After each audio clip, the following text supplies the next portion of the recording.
जय।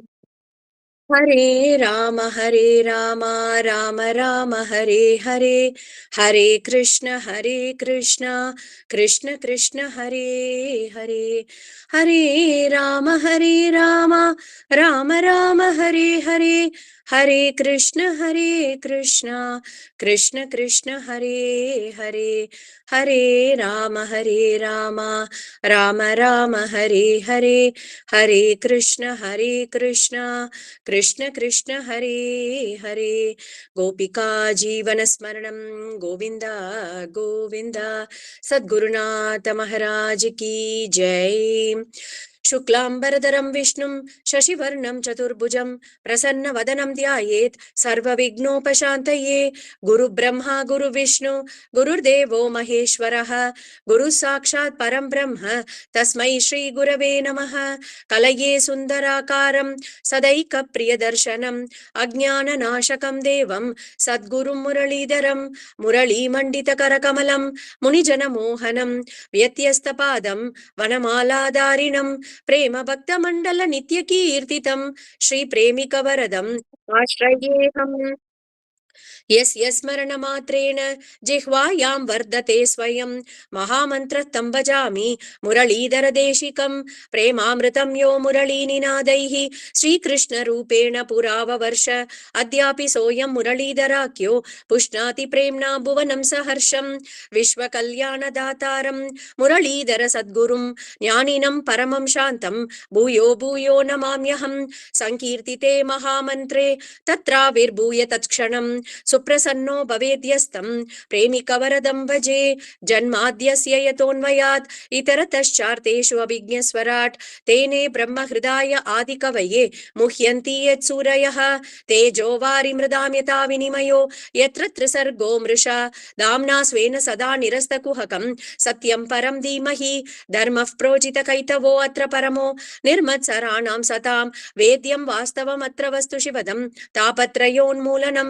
श्रीमद्भागवते महामुनिकृते किं वा परैरीश्वरः सद्यो हृद्यवरुध्यते अत्र कृतिभिः शुश्रूषुभिः तत्क्षणात्। कृष्णाय वासुदेवाय देवकी नन्दनाय च नन्दगोपकुमाराय गोविन्दाय नमो नमः। कृष्णाय वासुदेवाय हरये परमात्मने प्रणतक्लेशनाशाय गोविन्दाय नमो नमः। नाम संकीर्तनं यस्य सर्वपापप्रणाशनं प्रणामो दुःखशमनः तं नमामि हरिं परं। श्रीहरये नमः श्रीहरये नमः श्रीहरये नमः। गोपिका जीवनस्मरणं गोविन्द गोविन्द। सद्गुरुनाथ महाराज की जय. ஸ்ரீயப்பதியான பகவான் ஸ்ரீ மாதுரி சகி சமேத பிரேமிகவரத டாக்கூர்ஜியுடைய ஒரு அவ்யாஜ கிருபையாலையும் நம் சத்குருநாதர் மகாரண்யம் ஸ்ரீ ஸ்ரீ முரளிதர சுவாமிகளுடைய அபார கருணையாலையும் இந்த 4வது நாள் சத்சங்கம் அப்படிங்கிறது இந்த நெல்லை சஹஸ்ரநாம மண்டலி மூலமா நமக்கு இன்னைக்கு இங்க கிடைச்சிருக்கு. முதல் நாளைக்கே ஸ்ரீமத் பாகவத மகாத்மியம் அப்படிங்கிறது, அந்த மகாத்மியம்னா பெருமை, ஸ்ரீமத் பாகவதத்துடைய பெருமை 2 புராணங்கள்ல சொல்லப்பட்டிருக்கு அப்படின்னு பார்த்தோம் இல்லையா. பத்ம புராணம்னு ஒரு புராணம், ஸ்கந்த புராணம்னு ஒரு புராணம். 2 புராணங்கள்ல இந்த பாகவதத்துடைய மகிமை என்ன அப்படிங்கிறது சொல்லப்பட்டிருக்கு. அந்த கதைகள் எல்லாம் பார்த்தோம். அதுல சனத்குமாரர்கள்னு பார்த்தோம், பிரம்மாவுடைய மானச புத்திரர்கள். அந்த சனத்குமாரர்கள் ஸ்ரீமத் பாகவதத்துடைய மகாபுராணத்துடைய ஒரு பெருமையை நாரத மகரிஷிக்கு எடுத்து சொல்லும் போது ஒரு அழகான ஸ்லோகத்துல சொல்றா, ந கங்கா ந கயா காஷி புஷ்கரம் ந பிரயாககம் சுக சாஸ்திர கதாயாஷ்ச பலேன சமதாம் நயேத். சுக சாஸ்திரம் அப்படின்னாலே ஸ்ரீமத் பாகவதம், சுகமுனிவரால கொடுக்கப்பட்ட சாஸ்திரம், அதனால சுக சாஸ்திரம் ஸ்ரீமத் பாகவதம். இத படிக்கிறதுனால இருக்கக்கூடிய பலன் இருக்கே, அது கங்கைக்கு போறதுனாலயோ கயாக்கு போறதுனாலயோ காஷி புஷ்கரம் முதலான அந்த க்ஷேத்திரங்களுக்கு புண்ணிய க்ஷேத்திரங்களுக்கு போறதுனால கிடைக்கக்கூடிய பலனை விட பல மடங்கு பலனை கொடுக்கக்கூடியது இந்த சுகசாஸ்திரமா இருக்கக்கூடிய இந்த ஸ்ரீமத் பாகவதம் அப்படின்னு ஒரு அழகான ஸ்லோகத்துல சொல்றா. யஷ்ச பாகவதம் சாஸ்திரம் வாச்சயே தர்த்ததோ நிஷம் ஜன்ம கோட்டி கிருதம் பாபம் நஷ்யதே நாத்ர சம்சயः. மேல சொல்றா, அத்திர சம்சயः, எந்த சந்தேகமுமே வேண்டாம். ஜன்ம கோட்டி கிருதம் பாபம், கோட்டி கோட்டி ஜென்மமா நம்ம பிறவி எடுத்து வந்து பல பல பாவங்களை சேர்த்து வச்சிருக்கோம் இல்லையா, அவ்வளவு பாவங்களும் ஒரு க்ஷணத்துல நாசம் அடையிறது. பாகவதம் அப்படிங்கிற சாஸ்திரம் எந்த இடத்துல வாக்கால சொல்லப்படுறதோ, காதுகளால கேட்கப்படுறதோ, அந்த இடத்துல இருக்கக்கூடிய பாபங்கள் அனைத்தும் நாசம் அடையிறது அப்படிங்கறதுல சந்தேகமே இல்லை அப்படின்னு அழகா சனத்குமாரர்கள் எடுத்து சொல்றா. முதல் ஸ்கந்தத்துல கதையை பார்க்கும்போது நம்ம பார்த்தோம், துவாரகையில வந்து இருக்கக்கூடிய பாக்கி வேலைகள் எல்லாம் முடிச்சுட்டு கண்ணன் தன்னுடைய தன்னடி ஜோதியா இருக்கக்கூடிய ஸ்ரீவைகுண்டத்துக்கு எழுந்தருளினார் அப்படின்னு பார்த்தோம் இல்லையா. அப்போ உத்தவரும் மைத்ரேயரும் கூடயே இருக்கா. பகவான் வைகுண்டத்துக்கு திரும்பி போறது அப்படின்னு முடிவு பண்ணதுக்கு அப்புறமா கிளம்ப போற சமயத்துல கூட இருந்தது உத்தவரும் மைத்ரேயரும் அப்படின்னு பார்த்தோம். அப்போ உத்தவரால அந்த பிரிவை ஏத்துக்கவே முடியலையாம். அவரால் ஏத்துக்கவே முடியல அந்த பிரிய போறோம் அப்படிங்கிற, கண்ணனை பிரிய போறோம் அப்படிங்கிறத. ரொம்ப அழுது புலம்புறார் உத்தவர். கேட்கிறார், உங்களுடைய பக்தர்களுக்காகவாவது இன்னும் கொஞ்ச நாளைக்கு நீங்க இந்த பூலோகத்துல இருக்கணும் அப்படின்னு பிரார்த்தனை பண்ணும்போது பகவானே சொல்றாராம், ஸ்வகீயம் யத் பவே தேஜ தச்ச பாகவதே அததாத் திரோதாய பிரவிஷ்டோயம் ஸ்ரீமத் பாகவதார்ணவம். ஸ்ரீமத் பாகவதம் அர்ணவம் அப்படின்னா கடல். ஸ்ரீமத் பாகவதம்னு சொல்லக்கூடிய இந்த 18,000 ஸ்லோகங்களோட இருக்கக்கூடிய பெரிய கடலாட்டமா இருக்கக்கூடிய இந்த பாகவதம் இருக்கே, அதுல நான் போய் பிரவேசம் பண்ணிடுறேன், நீ கவலைப்படாத, அதுல நான் சாஸ்வதமா இருந்துட்டு இருக்கேன் இந்த ஸ்ரீமத் பாகவதம்ங்கிற சாஸ்திரத்துல அப்படின்னு உத்தவருக்கு கண்ணன் எடுத்து சொல்றாராம். तेनेयं वाङ्मयी मूर्तिः प्रत्यक्षा वर्तते हरेः सेवनात् श्रवणात् पाठात् दर्शनात् பாபநாசினி. அதனாலதான் இது பகவான் இந்த ஸ்ரீமத் பாகவதம் ஸ்லோகம் அப்படின்னு எடுத்துட்டாலே ஒரு ஸ்லோகம் அது நம்மளுடைய காதுல விழுந்தாலே போரும், இந்த ஜென்மமே கரையேறிடுத்து அப்படிங்கறது துளி கூட சந்தேகமே இல்லை. ஏன் அப்படின்னா அந்த வார்த்தைகள் ஒண்ணும் ராதாராணியுடைய ஸ்வரூபமாம். அதுல இருக்கக்கூடிய அர்த்தம், ஒரு வார்த்தைக்கும் இருக்கக்கூடிய அர்த்தங்கள் கிருஷ்ண ஸ்வரூபம், பகவானுடைய வாங்மயி ஸ்வரூபம். அப்படின்னா பல பல அவதாரங்கள் பல பல ரூபத்துல பண்ணி வந்திருக்கார் பகவான். ஒரு வராகமா வந்தார், கூர்மமா வந்தார், நரசிம்மனா வந்தார், வாமனனா வந்தார், இப்படி பல பல அவதாரங்கள் பண்ணி வந்திருக்கார் இல்லையா. அதுல ஒரு அவதாரம் வாக்கு மயமா இருக்கக்கூடிய வாங்மயி ரூபமா இருக்கக்கூடிய அவதாரம் தான் இந்த ஸ்ரீமத் பாகவதம். அதனாலதான் அத கிரகத்துல வச்சுட்டாலே போரும், அத காதால ஸ்ரவணாத்து காதால கேட்டாலே போரும், பாட்டநாத்து அத படிச்சுட்டாலும் போரும், இல்ல தர்சனம் ஒண்ணுமே பண்ண முடியல அப்படின்னா ஒரு புஷ்பத்தை எடுத்து ஆத்துல இருக்கக்கூடிய அந்த ஸ்ரீமத் பாகவதத்தோட கிரந்தத்துல சமர்ப்பிச்சுட்டு ஒரு நமஸ்காரத்தை பண்ணிட்டாலே போரும், பாப நாசினி, சர்வ பாபங்களும் நாசமடைகிறது அப்படிங்கறத இந்த இடத்துல பாகவத மகாத்மியத்துல சொல்றா. அதுல மகாத்மியத்துல இன்னொரு ஸ்லோகம், அழகான ஸ்லோகம் வருது. சகல புவன மத்தியே நிர்தனாஸ்தேபி தன்யா நிவசதி ஹிருதியேஷாம் ஸ்ரீஹரேர் பக்தி ரேகா ஹரிரபி நிஜலோகம் சர்வதாதோ விஹாய பிரவிசதி ஹிருதி தேஷாம் பக்தி சூத்ரோபநத்தஹ. பக்தி அப்படிங்கிற சூத்திரம்னா கயிறு. சகல புவன மத்தியே நிர்தனா, ஒருத்தர் சகல லோகத்திலயுமே வறுமை, அவரை மாதிரி ஒரு நிர்தனன் பார்க்கவே முடியாது, அவரை மாதிரி வறுமையில இருக்கக்கூடியவரை பார்க்க முடியாது. ஆனா அப்பேற்பட்ட நிர்தனன் தான் சர்வதனங்களும் உடைய தனம் கொண்டவனாகிறான். எப்போ அப்படின்னாக்கா, யார் ஒருத்தன் தன்னுடைய மனசுல ஹரி பக்தி அப்படிங்கிற சூத்திரத்தால கயிறால பகவான கட்டி போட்டுட்டானோ அவன் நிர்தனமா இருக்கிறவனா இருந்தா கூட அவன் தான் பெரிய சகல புவனத்திலையும் அவன் தான் பெரிய தனிகன் அப்படிங்கிறது இந்த ஸ்லோகம். இதுவும் பாகவத மகாத்மியத்துல இருக்கக்கூடிய ஸ்லோகம். அப்படிப்பட்ட பக்தி நமக்கு வரணும் அப்படின்னாக்கா, இப்ப பக்தியால பகவான கட்டணும் அப்படின்னா அந்த பக்தி நமக்கு சாதாரணமா நம்மளுடைய முயற்சியால நிச்சயமா சித்திக்காது. அது எப்படி அந்த பிரேம பக்தி சித்திக்கும் அப்படின்னா, அதுக்கு நித்தியம் நம்ம அந்த ராதாதேவியுடைய கால்களை பிடிச்சுண்டு சரணங்களை பிடிச்சுண்டு பக்தி பிக்ஷாம் தேஹி அப்படின்னு அந்த ராதா ராணியுடைய சரணங்களை பிடிச்சுண்டு எனக்கு பக்தியை பிக்ஷையா போடு அப்படின்னு தான் நம்ம பிரார்த்தனை பண்ணிக்கிறோம் இல்லையா. அததான் குருநாதரும் அழகா பாடுறார். भावभक्तिं देहि मे श्रीराधे गोपी, भावभक्तिं देहि मे श्रीराधे गोपीजनानाम् अग्रगण्ये कामितवरदे कलावती सूते भावभक्तिं देहि मे श्रीराधे रासमण्डल प्रदानेश्वरी रसिक भक्त जन हृदयेश्वरी मधुमती वीणा वादन प्रिये मधुर मुरलीधर श्रिये भावभक्तिं देहि मे श्रीराधे.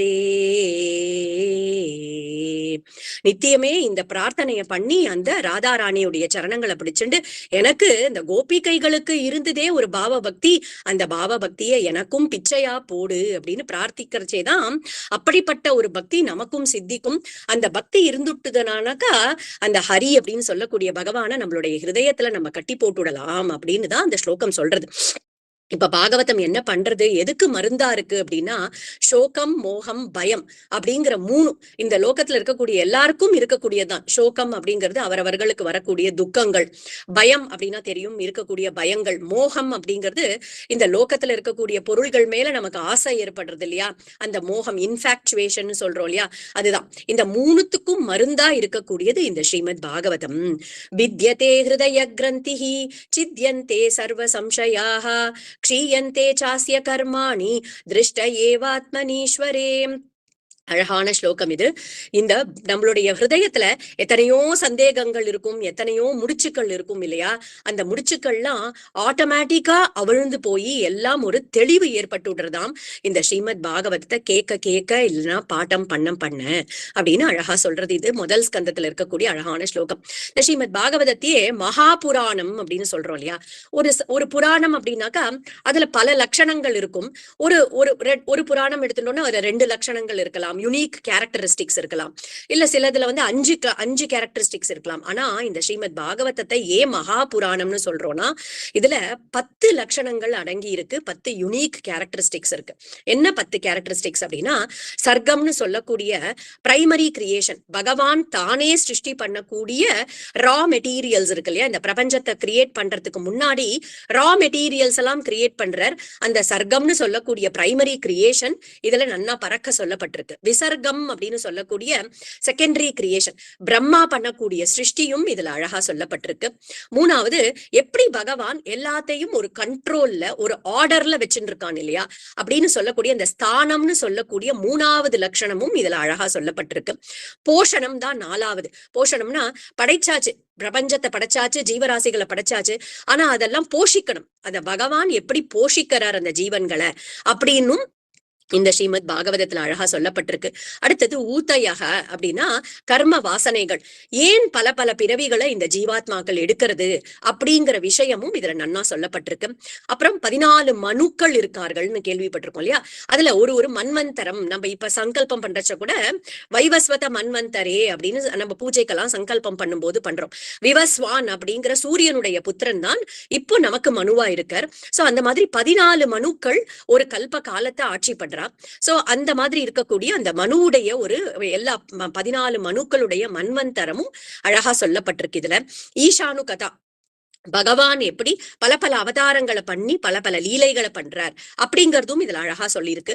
நிரோதக அப்படின்னாக்கா எப்படி ஜீவராசிகள் எல்லாம் பகவான் கிட்ட போய் அவருடைய குக்ஷிக்குள்ள அடங்கி இருக்கு இல்லையா பிரளயத்தின் போது, அதுதான் நிரோதம் அப்படின்னு சொல்றது. அதுவும் அழகா சொல்லப்பட்டிருக்கு 11வது 12வது ஸ்கந்தங்கள்ல. அதே மாதிரி முக்தி அப்படிங்கிறது ஞானத்தை அடைஞ்சு பகவானை அடையறதுதான் நம்ம பிறவி எடுத்திருக்கிறதுக்கான பயன் அப்படின்னு தெரிஞ்சுண்டு அதுக்கான சாதனைகளை பண்ணி பகவானுடைய சரணங்களை சரணம் அடைஞ்சு பகவானை போய் அடையிறது அப்படிங்கிறது முக்தி. அதுவும் அழகா சொல்லப்பட்டிருக்கு. கடைசியா 10வது லட்சணமா இருக்கக்கூடிய ஆශ්‍රயம், நம்ம எல்லாருக்கும் கிருஷ்ண கதை, அதுதான் கிருஷ்ண கதா, அதுதான் ஆශ්‍රயம், ரெஃப்யூஜ் அப்படின்னு சொல்றோம் இல்லையா, அதுவும் நன்னா சொல்லப்பட்டிருக்கு. அதனாலதான் இந்த ஸ்ரீமத் பாகவதத்தை நம்ம மகா புராணம் அப்படின்னு சொல்றோம். இன்னைக்கு குருநாதருடைய கிருபையால பகவான் எப்படி போஷணம் பண்றார், ஜீவராசிகளை எப்படி போஷிக்கிறார் அப்படிங்கறதான் இந்த சரித்திரத்துல நம்ம பார்க்க போறோம்.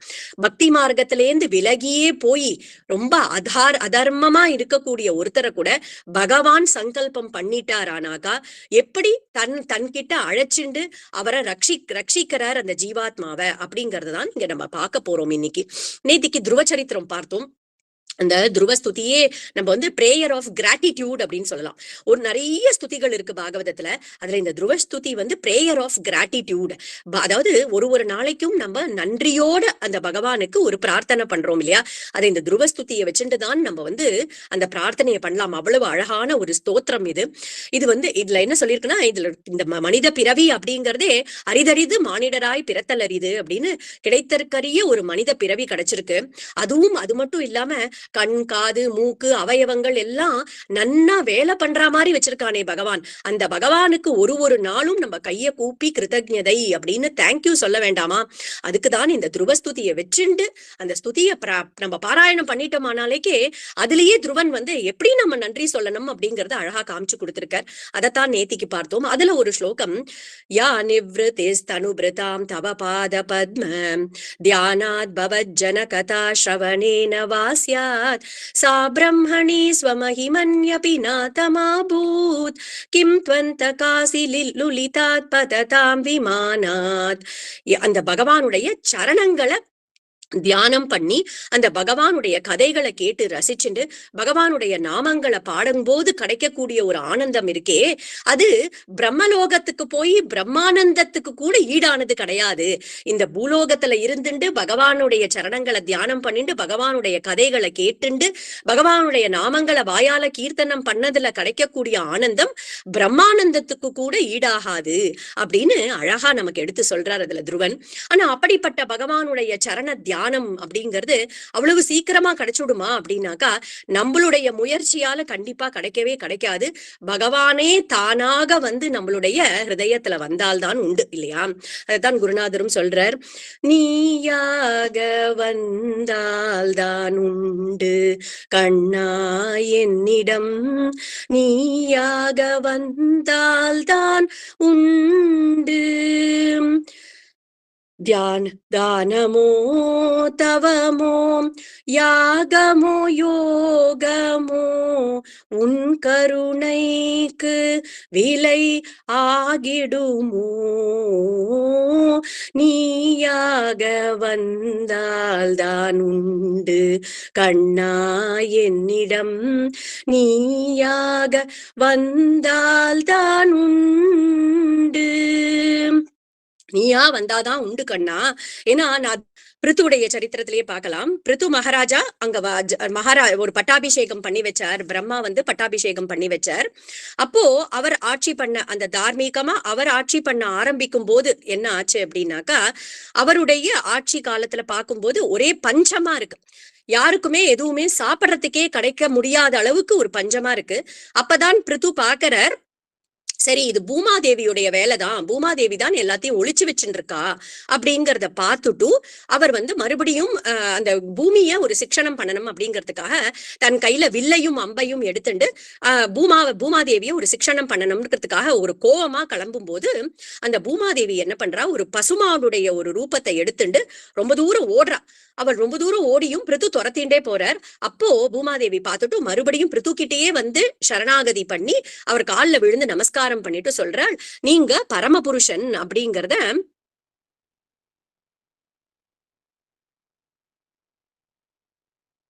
ஒரே ஒரு செகண்ட்.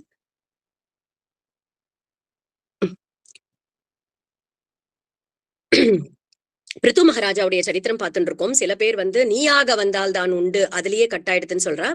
பட் நம்ம கண்டினியூ பண்ணலாம். சோ பிருத்துவுடைய சரித்திரம் தான் பார்த்துட்டு இருக்கோம். பிருத்துவுடைய காலில் வந்து விழறாளாம் பூமாதேவி. அந்த பூமாதேவி விழுந்த உடனே, நீங்க பரமபுருஷன், இத்தனை நாள் வரைக்கும் அதர்மமா இருக்கக்கூடிய ராஜாக்கள்லாம் ஆட்சி பண்ணிட்டு வந்ததுனால நான் வந்து இந்த தானியங்கள் அவர்களுடைய கையில கிடைச்சுடக்கூடாதே அப்படிங்கிறதுக்கோசரம் எல்லாத்தையும் நான் ஒழிச்சு வச்சுட்டு இருந்தேன். எல்லா தானியங்களையும் ஒழிச்சுட்டுட்டேன். ஏன்னா பின்னாடி தார்மீகமான ராஜாக்கள் வரப்போறா, அவர்கள்லாம் மக்களுடைய நலனுக்காக பல யாகங்கள்லாம் பண்ண போறா. அப்போ இந்த தானியங்கள் பூமியுடைய வளம் எல்லாம் இருக்கணுங்கிறதுக்காக தான் நான் எல்லாத்தையும் ஒழிச்சு வச்சுட்டேன். இப்போ அப்பேற்பட்ட ஒரு தார்மீகமான ராஜா, சாக்ஷாத் பகவானே நீங்களே வந்துட்டேன், அதனால எனக்கு இனிமே பயம் இல்ல, எல்லாத்தையும் என்கிட்டேந்து நீங்க கறந்து எடுத்துக்கோங்கோ அப்படின்னு உடனே பிருத்து மகாராஜா என்ன பண்றாரு, எல்லாத்தையும் பூமாதேவி வந்து ஒரு பசு ரூபத்துல இருக்கா, அதனால எல்லா தானியங்கள் ஔஷதிகள் எல்லாத்தையும் அந்த கோமாதா கிட்ட இருந்து கறந்து எடுத்துட்டாராம். மறுபடியும் பூமி வளமா எடுத்து பிருத்து மகாராஜாவுடைய ஆட்சியில ரிஷிகள்லாமும் வந்து லுப்தமாகி போயிருக்கக்கூடிய சாஸ்திரங்கள், கந்தர்வர்கள்லாம் வந்து பாட்டு முதலான சாஸ்திரங்கள் எல்லாத்தையும் கறந்து எடுத்துக்கிறார்கள். அப்படி எல்லா சாஸ்திரங்களும் மறுபடியும் இந்த பூமிக்கு திருப்பி கிடைச்சது இந்த பிருத்துவுடைய ஒரு ராஜ்யத்துல. ஏன் அப்படின்னா பகவானே அவதாரம் பண்ணி தர்மத்தை ஸ்தாபனம் பண்ணி தார்மீகமா ராஜ்யம் நடந்ததுனால அப்படிங்கறதுதான் இந்த பிருத்து சரித்திரம். அப்போ ஒரு நாளைக்கு என்ன பண்ற பிருத்து வந்து அஸ்வமேத யாகம் பண்ணலாம் அப்படின்னு தீர்மானம் பண்ணினாராம். ஏன் அப்படின்னா ராஜாவுடைய கடமையே அந்த மக்கள், ராஜ்யத்துல இருக்கக்கூடிய மக்களை போஷணம் பண்றதுதான் இல்லையா. அப்போ அந்த போஷணம் பண்ணணும்னா ராஜாவுடைய கடமை யாக யஜ்ஞங்கள்லாம் பண்றது. அப்போ அஸ்வமேத யாகம் பண்ணலாம் அப்படின்னு தீர்மானம் பண்றா. அஸ்வமேத யாகம் அப்படின்னாலே குதிரை இருக்கும், அந்த குதிரையை வந்து எல்லா ராஜ்யங்களுக்கும் ஓட்டி விடுவா. அந்த அந்த குதிரை திரும்பி வந்த உடனே யாகத்தை கண்டினியூ பண்ணுவா. அப்படிதான் நடக்கும் அந்த அஸ்வமேத யாகம். 100 யாகங்கள் பண்ணணும்னு தீர்மானம் பண்ணிட்டு ஆரம்பிச்சார். ஆனா 99 யாகங்கள் நன்னா சக்சஸ்ஃபுல்லா கம்ப்ளீட் பண்ணி முடிச்சுட்டார். ஆனா அது 1 யாகம் இன்னும் ஒண்ணு பாக்கி இருக்கு. ஆனா ஒரு சாஸ்திரப்படி ஒரு ரூல் இருக்கு. என்ன அப்படின்னாக்கா 100 அஸ்வமேத யாகங்கள் பண்றவாளுக்கு இந்திர பதவி, அடுத்த இந்திர பதவி அப்படிங்கிறது அதுதான் ரூல். அப்போ இந்திரன் பார்த்தா அவனுக்கு ரொம்ப பயமாயிடுது. ஆஹா, நம்ம பதவிக்கே இப்படி ஒரு ஆபத்து வந்துடுதே அப்படின்னு சொல்லிட்டு என்ன பண்றான், இந்த 100வது யாகம் நடக்கக்கூடாது அப்படின்னு அவன் வந்து நினைச்சுட்டான். அதனால இந்த குதிரையை திருடின்னு போயிட்டானாம் இந்திரன். அப்ப பிருத்துவுக்கு தெரிஞ்சுடுத்து இது இந்திரனுடைய வேலை அப்படின்னு அதனால கோபமா கிளம்புறார், இந்திரனை ஒரு பனிஷ்மெண்ட் கொடுக்கணும் அப்படிங்கிறதுக்காக. அப்போ அந்த யாக சாலைக்கு பகவானே ஸ்ரீமன் நாராயணனே பிரத்யக்ஷமா அந்த இடத்துல ஆவிர்பவிக்கிறார். வந்துட்டு சொல்றார், இந்த பிருத்துவை சமாதானம் படுத்துறார். அப்போ பிருத்து மகாராஜா சொல்றாராம், எனக்கு இந்திர பதவிக்காகலாம் நான் ஆசைப்பட்டு இந்த அஸ்வமேத யாகத்தை பண்ணல, மக்களுடைய நலனுக்காக தான் இந்த அஸ்வமேதத்தை பண்ணேன். வைகுண்டமோ இல்ல இந்திர பதவியோ எனக்கு எதுவுமே வேண்டாம். இந்த பூலோகத்துலதான் உங்களுடைய லீலைகளை, உங்களுடைய குணங்களை கேட்கறதுக்கும் பாடுறதுக்கும் ஒரு வாய்ப்பு கிடைக்கிறது. அதனால எனக்கு ஒரே ஒரு பிரார்த்தனை தான் இருக்கு. ந காமயே நாத ததப்யஹம் க்வசித் ந யத்ர யுஷ்ம சரணாம்புஜாசவஹ மஹத்தமாந்தர் ஹிருதயான் முகச்சுதோ விதத்ஸ்வ கர்ணாயுதமேஷமேவரஹ. எனக்கு ஒரே ஒரு வரம் கொடுங்கோ, எனக்கு 10,000 காதுகள் கொடுங்கோ அப்படின்னு அழகான ஒரு பிரார்த்தனையை பண்றார் பிருத்து மகாராஜா. எதுக்கு 10,000 காதுகள் அப்படின்னா, நம்ம டே 1 முதல் நாள்ல இருந்து பார்த்துட்டு இருக்கோம். பக்தி பண்றதுக்கு முதல் படி, நவவித பக்தியில முதல் படி ஸ்ரவணம் அப்படிங்கறத பார்த்தோம். அந்த ஸ்ரவண பக்தியை வச்சுட்டே நம்ம பகவானை போய் அடைஞ்சு விடலாம். ஒன்னொன்னா ஸ்ரவணம், கீர்த்தனம், விஷ்ணோக ஸ்மரணம் எல்லாம் பண்ணணும்னு கூட அவசியம் இல்லை. அந்த ஸ்ரவணம்ங்கிற முதல் படியில ஏறி நின்னுட்டாலே போரும். எஸ்கலேட்டர் எப்படி மேல கொண்டு போய் அடுத்த ஃப்ளோர்ல விட்டுடுமோ அந்த மாதிரி அது பகவான் கிட்ட தூக்கிண்டு போய் நம்மள விட்டுடும். அதனால அந்த ஸ்ரவண பக்தி பண்றதுக்காக எனக்கு 10,000 காதுகள் கொடுங்கோ அப்படின்னு பிரார்த்தனை பண்ணிட்டாராம் பிருத்து மகாராஜா. அந்த பிருத்து மகாராஜா பூமியை ஆண்டுன்னு இருக்கும் போது எங்கேயுமே தர்மம் மட்டும்தான் தழைச்சு இருந்தது. பூமாதேவியும் ரொம்ப சந்தோஷமா இருந்தாலாம். தன்னுடைய வளங்கள் எல்லாத்தையும் மக்களுக்காக கொடுத்தாலாம். அப்போ ஒரு தடவை என்ன ஆகுது, சனத்குமாரர்கள் வரா பிருத்துவுடைய அந்த ராஜ்யத்துக்கு. அப்போ சனத்குமாரர்கள் வந்தா ஒரு சத்சங்கம் நிச்சயமா கிடைக்கும் இல்லையா. பிருத்து மகாராஜா பிரார்த்தனை பண்ணிக்கிறார், என்னுடைய ஜனங்கள்லாம் ஒரு சாதனை சொல்லுங்க, என்ன சாதனை பண்ணினா பீஸ்ஃபுல் அண்ட் ஹாப்பி லைஃப். இப்ப இன்னைக்கு காலகட்டத்துல இன்னைக்கு உட்கார்ந்து இருக்கக்கூடிய நமக்கும் அதுதான் வேணும் இல்லையா. பைசா, படிப்பு எல்லாம் கூட கிடைச்சுடுறது, ஆனா அந்த மன நிம்மதி, சந்தோஷம் அப்படிங்கிறது தான் ரொம்ப துர்லபமா இருக்கு. அப்போ அன்னைக்கே அந்த பிருத்து மகாராஜா அதை தான் பிரார்த்தனை பண்ணிட்டார். எந்த ஒரு விஷயத்த பண்ணினா என்னுடைய ஜனங்களுக்கு ஆனந்தமான பீஸ்ஃபுல்லான லைஃப் கிடைக்கும் அப்படின்னு சனத்குமாரர்கள் கிட்ட பிரார்த்தனை பண்ணிட்ட உடனே முக்கியமான 2 விஷயங்கள் சொல்றார்கள் சனத்குமாரர்கள். அதை நம்ம வாழ்க்கையிலையும் நம்ம இன்னைக்கும் கடைபிடிக்க முடியும். அப்படித்தான் அழகான சாதனைகள் சொல்றா. என்ன சொல்றான்னா, நம்ம கர்மாக்கள் பல பண்றோம் இல்லையா, பாப்ப கர்மா பண்றோம், புண்ணிய கர்மா பண்றோம். அதுக்கெல்லாம் காரணம் என்ன அப்படின்னா, நம்ம ஜென்மமா சேர்த்து வச்சிருக்கக்கூடிய வாசனைகள். வாசனை அப்படின்னாலே நம்ம ஒரு simple example, day to day எக்ஸாம்பிள்ல புரிஞ்சுக்கணும்னா, பெருங்காய டப்பா இருக்கு இல்லையா, அந்த பெருங்காய டப்பா நம்ம பார்த்தோம்னா பெருங்காயத்தை யூஸ் பண்ணி முடிச்சுட்டு அந்த டப்பா காலியான உடனே அதை நம்ம எத்தனை தான் அலம்பி வச்சாலும் அந்த பெருங்காயத்துடைய வாசனை அந்த டப்பால இருந்துட்டே இருக்கும். அந்த மாதிரிதான் நம்ம ஜென்ம ஜென்மமா சேர்த்து வச்சிருக்கோம் இல்லையா, பாவங்கள் புண்ணியங்கள் பிறந்து பிறந்து சேர்த்து வச்சிருக்கோம் இல்லையா. அதனால நம்ம மனசுல நிறைய வாசனைகள் அப்படிங்கிறது தேங்கி இருக்கு. அந்த வாசனைகளாலதான் நம்ம ஒரு கெட்ட காரியமோ நல்ல காரியமோ நம்மளுடைய ஸ்வபாவம் அப்படிங்கிறது இந்த வாசனையாலதான் தீர்மானிக்கப்படுறது. சோ இந்த கர்ம வாசனைகள் போனோம் அப்படின்னா எந்த ஒரு சாதனையாலையும் அந்த கர்ம வாசனையானது போகாது. ஒரே ஒரு விஷயத்தாலதான் அதை சாதிக்க முடியும். என்ன அப்படின்னா பகவானுடைய கதாஸ்ரவணம். அதுக்கு நம்ம கோடானு கோடி நன்றி சொல்லணும். இப்பேற்பட்ட ஒரு சத்சங்கத்துல நம்ம இன்னைக்கு உட்காந்து ஒரு 7 நாளைக்கு ஒரு மணி நேரம் நம்மளால கதை கேட்க முடியறது அப்படின்னாக்கா அது எத்தனை பெரிய பாக்கியம் இல்லையா. இப்ப சனத்குமாரர்கள் சொல்றச்சே நம்மளால அதை ரிலேட் பண்ண முடியறது இல்லையா. அந்த கர்ம வாசனைகள் நிச்சயமா அழியறது அப்படிங்கிறதுல துளி கூட சந்தேகமே கிடையாது. எப்போ அப்படின்னா காதுகளை பகவானுடைய கதைகளுக்கு கொடுத்துட்டோமானாக்கா. அதனால எப்பயுமே சாதுக்களுடைய சங்கத்துல இருந்து கதாசிரவணம் பண்ண சொல்லு உன்னுடைய மக்களை அப்படின்னு சொல்றாரு அந்த இடத்துல. அதே மாதிரி அதி சுலபன் பகவான், அந்த பகவானுடைய சரணங்களை பிடிச்சுட்டுறணும். எப்போ ஏன் அப்படின்னாக்கா சம்சாரார்ணவம் அப்படின்னு சொல்றோம் இல்லையா. இந்த சம்சாரம் அப்படின்னாக்கா பிறந்து இறந்து இந்த சைக்கிள் இருக்கு இல்லையா, பர்த் அண்ட் ரீபர்த் அப்படிங்கிறது இருக்கு இல்லையா, அதுதான் சம்சாரம். சம்சாரம்ங்கிறது ஒரு பெரிய கடலாட்டமா இருக்கு. அதாவது அந்த கடலுடைய எண்டு எங்க இருக்குன்னே தெரியல, அப்படிதான் நம்ம பிறவி எடுத்துட்டு இருக்கோம். ஆனா அந்த கடலை தாண்டிட முடியும் எப்போ அப்படின்னா ஒரு சாதுவுடைய ஒரு பகவானுடைய சரணம். பகவானுடைய சரணமும் சாதுவுடைய ஒரு குருநாதருடைய சரணமும் வேறு கிடையாது. அந்த குருநாதருடைய சரணத்தை நம்ம பிடிச்சுட்டோம் அப்படின்னா அதுவே ஒரு போட் ஆட்டமா இருந்து இந்த சம்சாரம்ன்ற கடலை நம்மளை தாண்டி விட்டுறது அப்படின்றது இந்த இடத்துல அழகா அந்த சனத்குமாரர்கள் எடுத்து அட்வைஸ் அந்த உபதேசம் பண்றா அந்த பிருத்து மகாராஜாக்கு பண்ணக்கூடிய வியாஜத்துல இன்னி மட்டும் நம்ம வரைக்கும் இந்த உபதேசத்தை பண்ணியிருக்கார்கள். அதுதான் இந்த ஸ்ரீமத் பாகவதம். ஒரு சரித்திரத்தை பார்த்தாலும் இன்னி தேதிக்கும் நம்மளால பிராக்டிக்கலா நம்மளால யூஸ் பண்ணக்கூடிய கருத்துக்கள் இதுல நிறைஞ்சு இருக்கு. அதுதான் இதை மகாபுராணம், இந்த ஒரு உத்தமமான புராணம் அப்படின்னு சொல்றோம். இதோட இந்த பிருத்து சரித்திரத்தோட 4வது ஸ்கந்தமானது பூர்த்தியாருது. 5வது ஸ்கந்தத்தை கண்டினியூ பண்றார் சுக மகரிஷி. அதுலதான் பிரியவிரதனுடைய சரித்திரத்தை சொல்றார். இந்த பிரியவிரதன் யாருன்னு பார்த்தோம் இல்லையா. ஸ்வயம்புவ மனுவுடைய புத்திரன் தான் இந்த பிரியவிரதன், மூத்த புத்திரன். ஆனா உத்தானபாதன் 2வது புள்ள ஸ்வயம்புவ மனுக்கு. ஆனா துருவனுடைய சரித்திரத்தை சொல்லணும்ன்ற ஆசை மேலிட்டதுனால முதல்ல உத்தானபாதனுடைய சரித்திரத்தை சொல்லிட்டு மூத்த பிள்ளையா இருக்கக்கூடிய பிரியவிரதனுடைய சரித்திரத்தை 5வது ஸ்கந்தத்துல சொல்றார். இந்த பிரியவிரதன் எப்பேற்பட்டவர் அப்படின்னாக்கா சாட்சாத் நாரத மகரிஷி கிட்டேயே பிரம்மோபதேசத்தை வாங்கிண்டவர். நாரத மகரிஷி கிட்ட உபதேசம் வாங்கிண்டா என்ன அப்படின்னா அவர்களுடைய ஹிருதயத்துல வைராக்கியம் அப்படிங்கிறது வந்துடும். அவர்களுக்கு லோக விஷயத்துல எந்த ஆசையுமே இருக்காது. அப்படித்தான் இருக்கும் நாரத மகரிஷியோட உபதேசமானது. இந்த பிரியவிரதனுக்கும் அவர்கிட்ட இருந்து உபதேசம் வாங்கின்றதுனால ஒரு கல்யாணம் பண்ணிட்டு குடும்பத்துல இருக்கணும், ராஜ்யத்தை பரிபாலிக்கணும் அப்படிங்கிற எந்த ஆசையுமே இல்ல பிரியவிரதனுக்கு. அப்பாவான ஸ்வயம்புவ மனு கிட்டையும் சொல்லிடுறார், அப்பா எனக்கு இந்த ராஜ்யம் வேண்டாம், குடும்பம் வேண்டாம், எனக்கு எதுவுமே வேண்டாம் அப்படின்னு சொல்றார். மனு ரொம்ப வருத்தப்படுறார். பிரஜைகள் எல்லாம் சிருஷ்டி பண்றதுக்கு தானே நம்ம அது பிரளயம் முடிஞ்சு சிருஷ்டி ஆரம்பிச்சிருக்கு. சோ நிறைய சிருஷ்டி பண்ண வேண்டியது இருக்கு. இந்த புள்ள வேண்டாம்னு சொல்லிட்டா என்ன பண்றதுன்னு தெரியலையேன்னு அவர் ரொம்ப துக்கப்படுறார். தன்னுடைய அப்பாவா இருக்கக்கூடிய பிரம்மா கிட்ட போய் சொல்றார். அப்போ பிரம்மா வரர் ரொம்ப அழகான வார்த்தைகள் சொல்றார் பிரியவிரதன் கிட்ட. என்ன சொல்றாரு அப்படின்னா உனக்கு மனசுல வைராக்கியம் அப்படிங்கிறது இல்ல அப்படின்னா நீ எல்லாத்தையும் துறந்துட்டு போறேன்னு சொல்றதுனால ஒரு அர்த்தமும் இல்ல.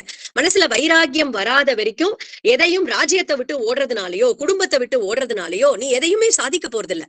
ஆனா அதே உன்னுடைய மனசுல வைராக்கியம் திருடமா இருந்துடுத்து அப்படின்னா நீ குடும்பத்துல இருந்துட்டே பகவானுக்கு கைங்கரியம் பண்ணிட்டு சௌக்கியமா இருக்கலாம்ப்பா.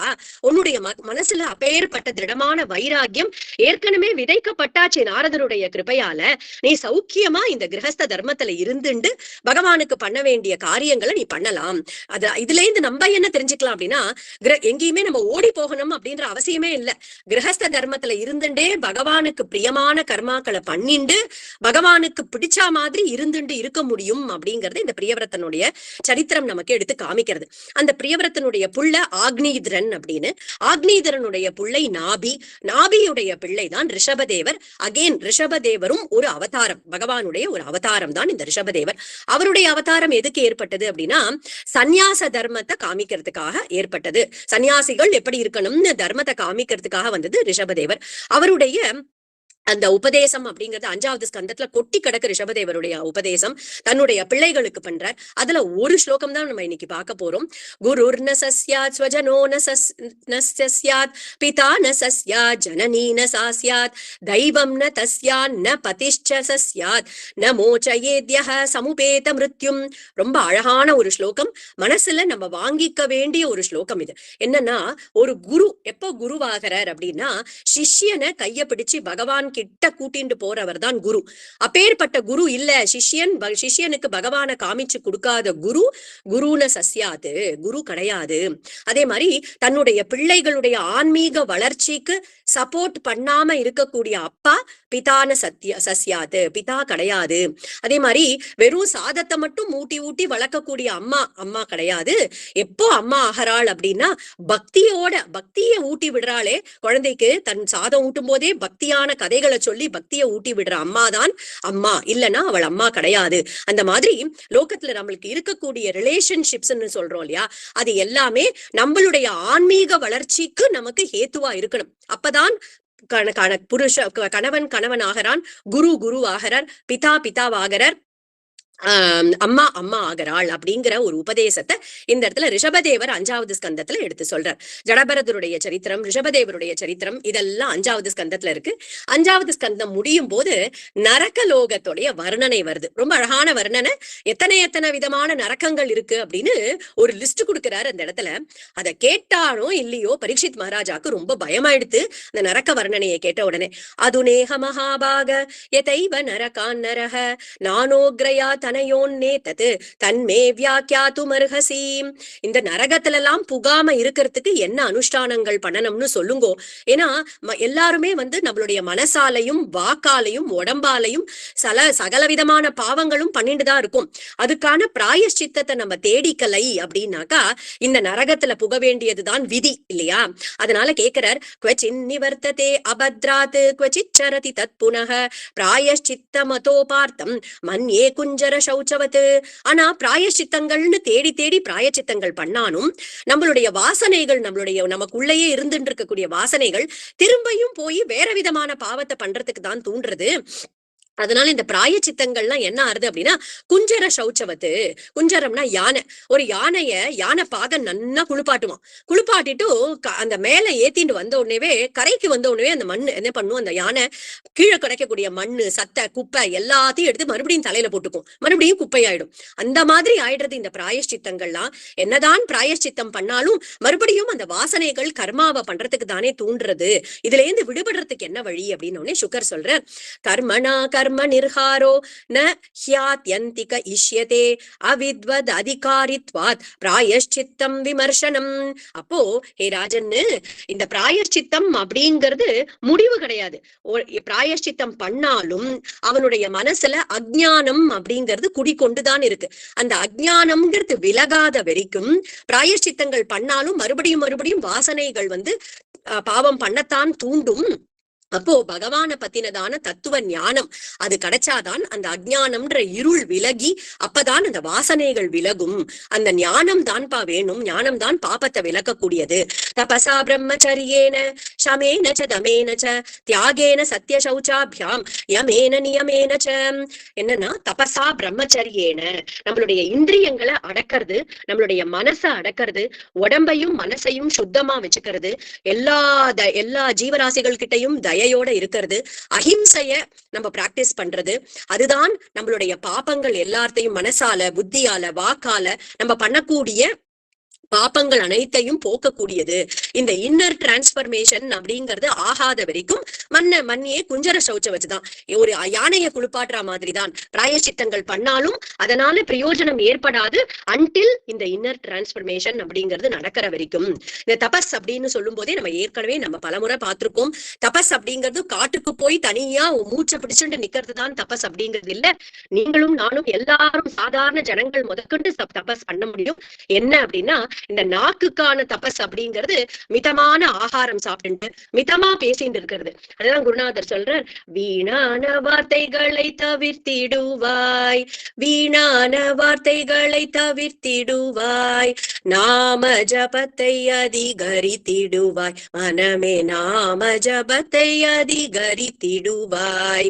அப்படி நம்மளுடைய வாக்கானது நாமத்தை சொல்றதுல நம்ம பிரயோஜனப்படுத்தணும். அதே மாதிரி காதுகள் எப்பயும் பகவானுடைய கதைகளை கேட்க வச்சுட்டோமானா அதுவே காதுகளுக்கு தபஸ். கண்களுக்கு தபஸ் என்ன? ராதாகிருஷ்ண யுகலமோ இல்ல அவரவர்களுடைய இஷ்ட தெய்வத்துடைய யுகல மூர்த்தியை பார்த்துட்டே இருக்கிறது தான் கண்களுக்கான தபஸ். கைகளுக்கான தபஸ் தேவையான காரியங்கள் மட்டும் பண்ணிட்டு பாக்கி நேரத்துல பகவானுக்கு கைங்கரியம் பண்றது இல்லையா? அதுதான் இன்னொரு சரணத்துல சொல்றார், வேண்டாத வேலைகளை தவிர்த்திடுவாய், வேண்டாத வேலைகளை தவிர்த்திடுவாய், நாம ஜபத்தை அதிகரித்திடுவாய் மனமே, நாம ஜபத்தை அதிகரித்திடுவாய். மனசுக்கு எது தபஸ் அப்படின்னா அன்னெசரியான தாட்ஸ் மனசுல எழாம இருக்கிறது இல்லையா? எண்ணங்களின் எண்ணிக்கையை குறைத்திடுவாய், எண்ணங்களின் எண்ணிக்கையை குறைத்திடுவாய், நாம ஜபத்தை அதிகரித்திடுவாய் மனமே, நாம ஜபத்தை அதிகரித்திடுவாய். அந்த மாதிரி தபசோட இருந்துட்டோம் அப்படின்னாக்கா அப்போ அந்த இன்னர் டிரான்ஸ்பர்மேஷன் அப்படிங்கிறது ஏற்படும், கர்ம வாசனைகள் விளங்கும், ஞானம் சித்திக்கும், அதுல இருந்து நம்ம பாப்பம் பண்ணாம இருப்போம் அப்படிங்கறத சொல்லிட்டு அஜாமிலனுடைய சரித்திரத்தை இந்த இடத்துல ஆரம்பிக்கிறார். இந்த அஜாமிலனுடைய சரித்திரமே பகவன் நாமத்துடைய ஒரு பெருமையை காட்டக்கூடிய சரித்திரம். எப்படி ஒரு பகவன் நாமம் அதை தெரிஞ்சு சொன்னாலும் சரி, தெரியாம சொன்னாலும் சரி, போற போக்குல சொன்னாலும் சரி, அந்த பகவானுடைய நாமம் எப்படி உஜ்ஜீவனத்தை கொடுக்கறது அப்படிங்கறத காட்டக்கூடிய அருமையான ஒரு சரித்திரம், அற்புதமான சரித்திரம். கான்யகுப்ஜம் அப்படிங்கிற ஒரு தேசத்துல அஜாமிலன் அப்படிங்கிற ஒரு பிள்ளை இருக்கான். அவன் பிராமண குலத்துல பிறந்தவன் தான். எல்லா சாஸ்திரங்களும் நன்னா கத்துண்டு அழகான ஒரு பக்தியோட இருக்கக்கூடிய ஒரு மனைவியை கல்யாணம் பண்ணிட்டு அப்பா அம்மாவையும் பார்த்துண்டு சௌக்கியமா தார்மீகமா இருக்கக்கூடிய ஒரு புள்ள. ஆனா என்ன ஆறுது, ஒரு நாளைக்கு அவன் பூக்கள் பறிச்சுட்டு வரதுக்காக, பூஜைக்கு பூக்கள் எல்லாம் பறிச்சுட்டு வரதுக்காக காட்டு பகுதியா போகும்போது அங்க ஒரு தாசிய பாக்குறான். அந்த தாசியுடைய அழகுல இவன் மயங்கி போய் குடும்பத்தை விட்டுட்டான், அப்பா அம்மாவை விட்டுட்டான், மனைவியை துறந்துட்டான், எல்லாத்தையும் விட்டுட்டு அந்த தாசியுடைய கிரகத்திலேயே இருக்க ஆரம்பிக்கிறான். அவகிட்டயே பிள்ளைகளும் 10 பிள்ளைகள் பிறக்கிறார்கள். இவனுக்கும் கொஞ்சம் கொஞ்சமா வயசாருது. அந்த குடும்பத்தை காப்பாத்துறதுக்காக இல்லாத அதர்மமான காரியங்கள் எல்லாத்தையும் பண்ண ஆரம்பிக்கிறான். அந்த காட்டு பக்கமா வரவாக்கிட்ட ரொம்ப அந்த திருடுறது, கொலை பண்றது, இந்த மாதிரி சகலவிதமான சாஸ்திரத்துக்கு விரோதமா இருக்கக்கூடிய அத்தனை காரியங்களும் பண்ண ஆரம்பிச்சுட்டான் இந்த குடும்பத்தை காப்பாத்துறதுக்காக. 88 வயசு ஆயிடுறது. மரண படுக்கையில படுத்துட்டு இருக்கான். அப்போ 3 யமதூதர்கள் அவனுடைய வாசல்ல வந்து நிக்கிறது அவனுக்கு நன்னா தெரியறது. கடைசி தருணத்துல இருக்கான். யமதூதர்கள் வந்திருக்கான்னு தெரிஞ்சுடுத்து அவர்களுடைய கோரமான ரூபத்தை பார்த்த உடனே இவனுக்கு கொலை நடுங்கிறது. தூரமா ஒரு குழந்தை விளையாடிட்டு இருக்கு. இவனோட 10வது குழந்தை, கடைசி குழந்தை. அது பகவானுடைய சங்கல்பத்தினால அந்த குழந்தைக்கு நாராயணன் அப்படின்னு பேர் வச்சிருக்கான். அப்போ தூரே கிரீடனகா சக்தம் புத்திரம் நாராயணாஹ்வயம் பிளாவிதேன ஸ்வரேனோச்சைஹி ஆஜுஹாவ குலே நாராயணா பயமா இருக்கே அப்படின்னுட்டு நல்ல வேளை அந்த குழந்தையுடைய அந்த நாமத்தை தன்னுடைய வாயால குழந்தைய கூப்பிடுற வியாஜத்துல கூப்பிடுறானாம். நாராயணா நாராயணா நாராயணான்னு கூப்பிட்ட உடனே என்ன ஆறுது அப்படின்னா 4 விஷ்ணு தூதர்கள் அந்த இடத்துக்கு வந்துட்டாலாம். அவனுடைய கிரகத்துக்கு வந்து அவன் பக்கத்துல நிக்கிறாளாம். பகவானுடைய சங்கல்பத்தாலதான் இந்த அஜாமிலன் தன்னுடைய கடைசி புத்திரனுக்கு நாராயணன்னே பேர் சூட்டியிருக்கான். கடைசி காலத்துல அந்த குழந்தை விளையாடிட்டு இருக்கிற குழந்தைய ஒரு பயத்துல அடே பயலே என்ன வேணாலும் கூப்பிட்டுருக்கலாம் இல்லையா, தம்பி என்ன வேணாலும் கூப்பிட்டுருக்கலாம். ஆனா அது இல்லாம அந்த கடைசி நேரத்துல அந்த வாக்குல நாராயணான்னு கூப்பிட வச்சார் பார்த்தேளா, அதுதான் அந்த பகவானுடைய சங்கல்பம். போஷணம் பண்ணணும் அப்படின்னு தீர்மானம் பண்ணிட்டார். ஏன்னா முன்னாடி நல்லவனாதான் இருந்திருக்கான், சாஸ்திரங்கள் வாச்சிருக்கான், வேத அத்தியாயனம் பண்ணிருக்கான், அப்பா அம்மாவை பார்த்துட்டு இருந்திருக்கான், எல்லாம் பண்ணிருக்கான். ஆனா ஒரு பாயிண்ட்ல அந்த பக்தி யோகத்துல இருந்து அவன் விலகி போயிட்டான். ஆனா இந்த ஜீவனை உஜ்ஜீவனம் பண்ணணும்னு பகவானுடைய சங்கல்பம். அதனால அவனுடைய வாக்குல நாராயண நாமத்தை வர வச்சு விஷ்ணு தூதர்களையும் அங்க கூட்டின்னு வந்துட்டாராம் பகவான். அதுதான் பகவானுடைய போஷணம் அப்படிங்கிறது. அப்போ விஷ்ணு தூதர்கள் யமதூதர்களை ஸ்டாப் பண்றா.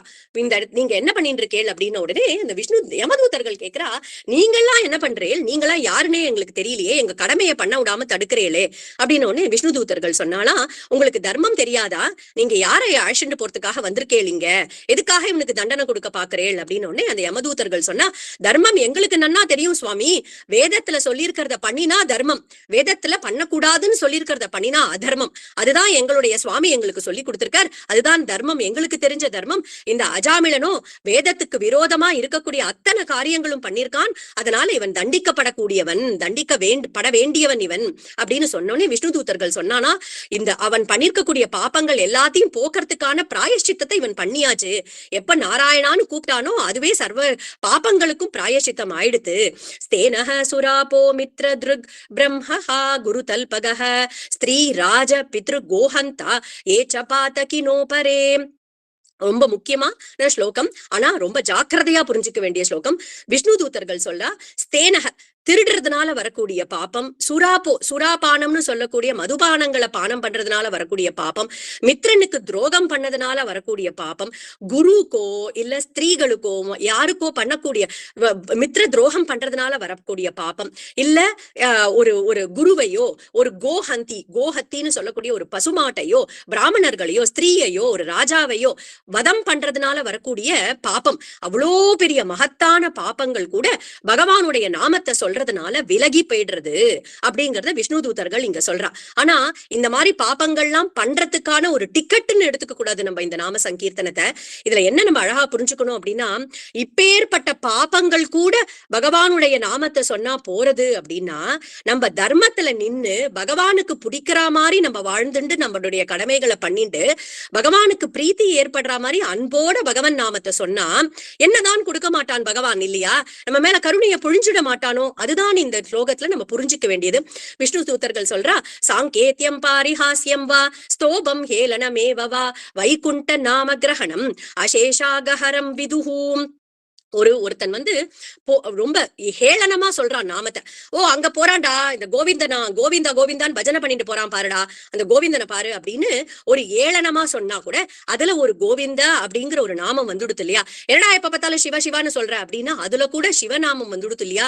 அந்த மாதிரி ஒரு கோவத்திலேயோ இல்ல போற போக்குலயோ எதேச்சியாவோ ஒரு ஹேளனமாவோ எப்படி வந்தாலும் சரி, அந்த நாமம் அப்படிங்கிறது 2 எழுத்து கொண்ட ஹரநாமம் ஆகட்டும் சிவநாமம் ஆகட்டும் ராம கிருஷ்ண எந்த நாமம் நமக்கு பிரீத்தியா இருக்கோ அதை சொல்லிட்டோமானாக்கா அது ஜென்ம கோட்டி கிருத்தம் பாபம், கோட்டி ஜென்மத்துல பண்ணிருக்கக்கூடிய பாபத்தை போக்கி வச்சுடுறது.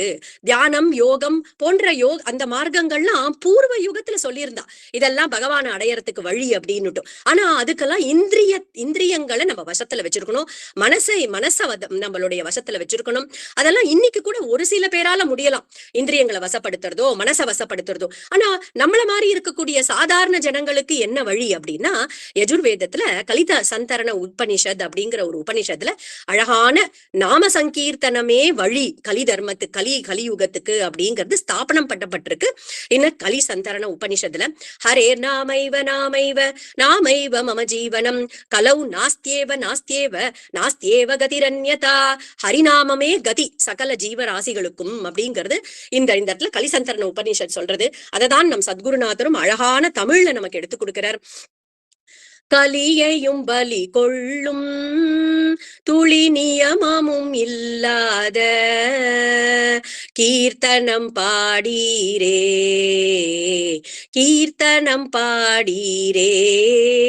ஹரே ராம ராம ராம ஹரே ஹரே கிருஷ்ண கிருஷ்ண கிருஷ்ண ஹரே ஹரே. கலியையும் பலி கொள்ளும் அப்படின்னு ஆரம்பிக்கிறார் குருநாதர். கலியையும், அது என்ன கலியையும் அப்படின்னாக்கா, இந்த கலியுகம் அப்படின்னு எடுத்தினாலே ஆயுசு குறைச்சல், மந்த புத்தி, இந்த மாதிரி ஏகப்பட்ட தோஷங்கள் தான் கலிக்கு சொல்லப்பட்டிருக்கு இல்லையா? பிசிக்கல் ஸ்ட்ரென்த்தை குறைச்சுடுத்து, மென்டல் ஸ்ட்ரென்த்தை குறைச்சுடுத்து, ஆயுள் குறைஞ்சு போயிடுத்து, இந்த மாதிரி பல தோஷங்கள் இருக்கக்கூடிய கலியையும் பலி கொள்ளக்கூடுமாம், பலி கொள்ள முடியுமாம். எதனால அப்படின்னா, கீர்த்தனம் பாடிரே, இந்த மகாமந்திரத்தை சொல்லிட்டோமானாக்கா கலியோட தோஷங்கள் கூட நிவர்த்தி ஆறுது. ஆனா இத பண்றதுக்கு ஏதாவது நியமங்கள் இருக்கானா, துளி நியமமும் இல்லாத எந்த ஒரு ஆன்மீக சாதனம் பண்ணனாலும் ஒரு குரு வேணும் கண்டிப்பா இல்லையா? ஆனா இந்த மகாமந்திர கீர்த்தனத்தை நம்ம சொல்லிண்டே இருந்தோமானாக்கா அந்த மகா மந்திரமே நம்மளை கொண்டு போய் ஒரு குருநாதருடைய சரணத்துல போட்டுடும் அப்படிங்கிறது பிரத்யக்ஷமா பார்த்திருக்கிறதுனால உங்களுடைய ஒரு சகோதரியா நான் ஷேர் பண்ணிக்கிறேன்.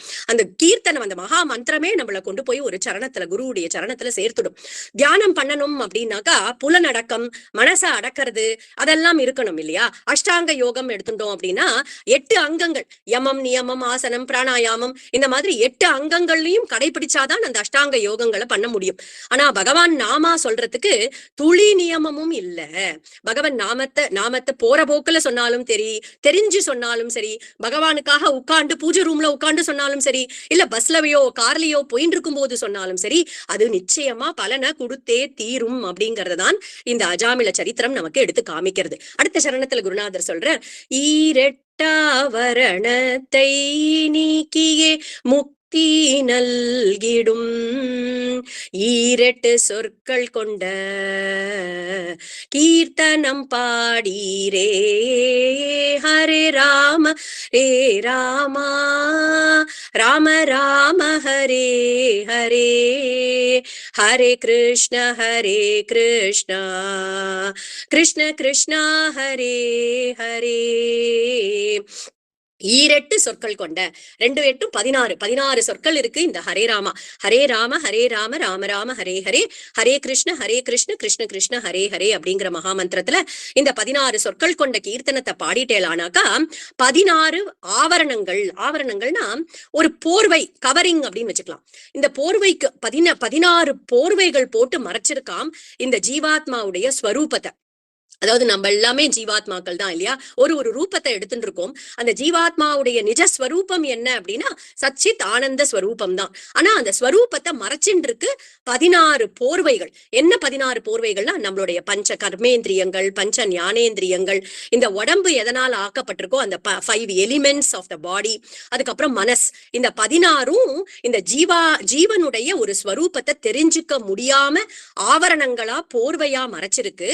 இந்த 16 சொற்கள் கொண்ட கீர்த்தனத்தை பாடிட்டோமானாக்கா அந்த ஆவரணங்கள், அந்த திரைகள் விலகி நமக்கு ஜீவாத்மாவுடைய ஸ்வரூபம், அதுக்கு மேல பரமாத்மாவுடைய ஸ்வரூபத்தையும் நமக்கு காமிச்சு கொடுத்துடும் அப்படின்றதுதான் இந்த சரணத்துல அழகா சொல்றார்.